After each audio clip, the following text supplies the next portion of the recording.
वालेकुम सारिਆਂ ਨੂੰ ਇੱਕ ਨਵੀਂ ਵੀਡੀਓ ਦੇ ਵਿੱਚ ਤੇ ਅੱਜ ਦਾ ਜਿਹੜਾ ਮੇਰਾ ਪ੍ਰੋਗਰਾਮ ਆ ਅੱਜ ਆਪਾਂ ਜਾਣਾ ਸਹੀਵਾਲ ਆਣ ਕੇ ਆਪਾਂ ਕਾਫੀ ਜ਼ਿਆਦਾ ਕੰਮ ਕਰਨਾ ਬਹੁਤ ਜ਼ਿਆਦਾ ਕੰਮ ਹੈ ਆਣ ਕੇ ਇਸ ਵਜ੍ਹਾ ਤੋਂ ਮੋਟਰਸਾਈਕਲ ਤੇ ਮੈਂ ਚੱਲਾਂ ਵਾਂ ਤੇ ਮਾਰਕੀਟ ਵੀ ਜਾਣਾ ਵਾ ਮਾਰਕੀਟ 'ਚ ਇੱਕ ਦੋ ਬਾਈਕ ਦਾ ਮੈਂ ਦੇਖਣਾ ਕੋਈ ਮੈਂ ਬਾਈਕ ਲੈਣ ਦੀ ਸੋਚਣੀ ਆ ਇਹਨੂੰ ਸੇਲ ਕਰਕੇ ਸ਼ਾਇਦ ਮੈਂ ਲਵਾਂ ਸ਼ਾਇਦ मैं नवी लवां कोई शायद मैं पुरानी लवां फिलहाल आप मार्केट भी विजिट करनी अज घर का थोड़ा बहुता समान भी लेना चलो बिस्मिल्लाह पढ़ के मारते हैं केक तो फिर चलते हैं तो बाकी राह च गल्लां होंदियां रहणगियां अपन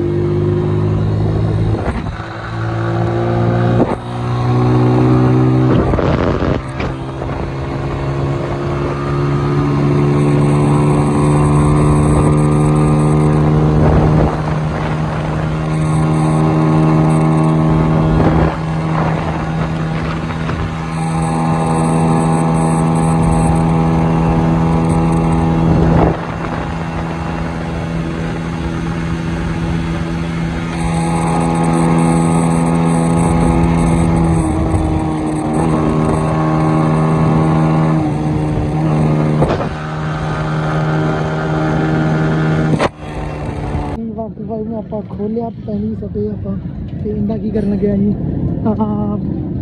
ਜਿਹੜਾ ਹੈਗਾ ਵਾ ਮਰਗਾੜ ਇਹਨੂੰ ਅਪ ਕਰਨ ਲੱਗੇ ਉੱਤੇ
बड़े छोटे स्नैच कर फिर सारा कट लग ज्यादा मोटरसाइकिल चेक करो इनकी हालत हो नहीं कट्टा कुट्टा चेक करा के चेक करो कट्टा इन्ना आ चेक करो पिछों आ चेक करो आ हुण तुहानू हाई ए छापर फड़ के धो के बाद च तुहानू फिर विखाई जाएगी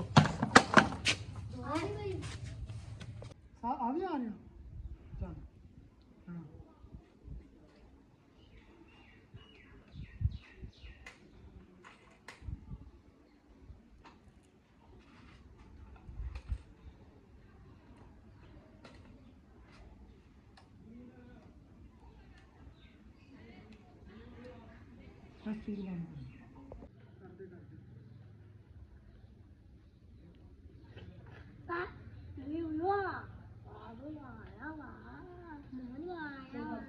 ਹੁਣ ਆਪਾਂ ਚੈੱਕ ਕਰਾਂਗੇ ਕਿਹੜਾ ਕਿਹੜਾ ਮੋਟਰਸਾਈਕਲ ਸਟਾਰਟ ਹੋ ਜਾਂਦਾ ਵਾ ਤੇ ਗੇਅਰ ਆਪਾਂ ਪਹਿਲੇ ਨਿਊਟਰਲ ਕਰ ਲਿਆ ਇਹਨੂੰ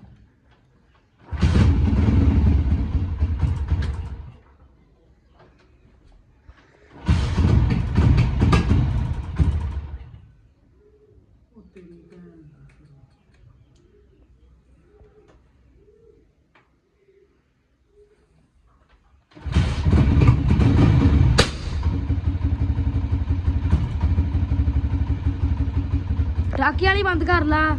ਪਟਾਕੇ ਵਾਲੀ ਬੰਦ ਆ ਹੋਣੀ। ਉਹ ਪਾਣੀ ਪੈ ਗਿਆ ਉਹੀ ਤੇ ਵਜ੍ਹਾ ਸੀ। ਕਿੱਚ ਪਾਣੀ ਪੈ ਗਿਆ? ਪਟਾਕੇ ਵਾਲੀ ਤਾਰ ਦੇ ਨਾਲ ਉਹ ਖੁੱਲੀ ਰੱਖੀ ਬੰਦ कर दे। ओ भाई तेल डाला जा रहा है। मोबाइल चेक करवाई ठीक आ बेहतरीन पा दे अगे मोबाइल उदा का हो गया अपना ठीक आ। अज मोटरसाइकिल पहले धोती फिर 125 धोता फिर जनाजा धोता फिर साइकिल धोती फिर मैं आया तो हुण 85 धोना जाके तो ये भी 1 क्लास हो गई। अल्लाह का ख्याल रखे।